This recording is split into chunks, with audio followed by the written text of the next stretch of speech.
Hi, I'm Robert Wandell, and this is the new Experiment 510. We'll be working with the lab vault level control system for this experiment. It is a little bit different than the previous 510 experiment. The main difference is that the final control element is actually on the inlet of the tank instead of on the outlet of the tank. So we'll go through how the process works right now. Essentially, you have a centrifugal pump here, which actually pumps water, like I said, into the inlet of the tank.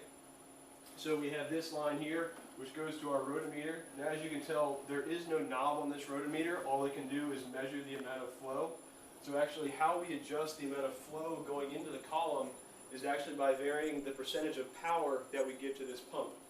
So by varying the percentage of power, we can control the amount of water that goes into the column. And then that will basically change the height of the column.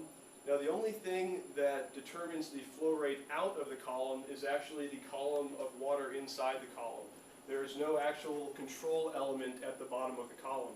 So essentially, the higher the water level is in the column, the faster it's going to drain from the column. So once the water leaves the column, it goes through here to this flow meter, where we can get a 4 to 20 milliamp signal, which will give us an indication of the flow out of the column. And then it essentially just drains back into our discharge tank here. So this is a recirculating system, unlike the other one where we just drained it into the tank. Now, as far as the electrical setup, there are only a couple components which you won't have to worry about. Obviously, we have our pumping station right here, which you can operate in manual control or automatic control. Now, I will say that for this experiment, you will only be using automatic control, so you will not have to worry about the configurations on any of the apparatus, and you will only be interfacing with it through the computer. So basically, the only other components are the flow rate here, which again you will not be messing with, but I want you to be aware of it. And then we have our pressure transmitter right here. So this is actually a very important part of this system, because this right here is actually what senses the pressure in the bottom of the tank, which, just like our other level experiments, is how we actually can calibrate the height of the water into the tank. So basically, we can make a calibration curve for the height of the water in this tank as a reference to the pressure right here, which is at the bottom of the tank, which is red right here. So if we go over to our computer interface here, we have all the electrical components come into these housings right here, which transmit the data to our computer interface. So this is the system which you will be looking at.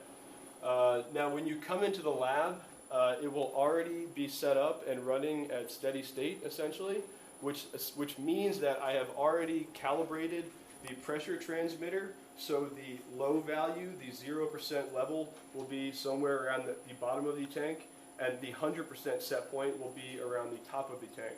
So all you will be playing with is essentially step changes in this tank to see how the proportional gain, see how the gain and the integral affect those step changes.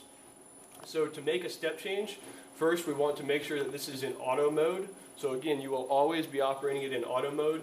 Please do not operate it in manual mode, because if you go outside of the range of operating limits, you can actually flood the column or damage the pump. So to change the set point, we can simply highlight the set point, change it to a different number between 0 and 50, and you can see there is an instantaneous change in the level of water in the column that actually levels out as soon as it reaches the set point.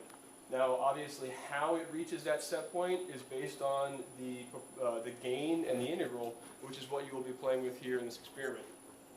Now, we can actually plot a lot of this stuff with this trend recorder here. So this is how you will analyze your data. You can actually see the step change. The black is the step change. So there was a step change which responded, the controller output increased, and then now we can see our control variable, it reached the step change, and now it's again at steady state.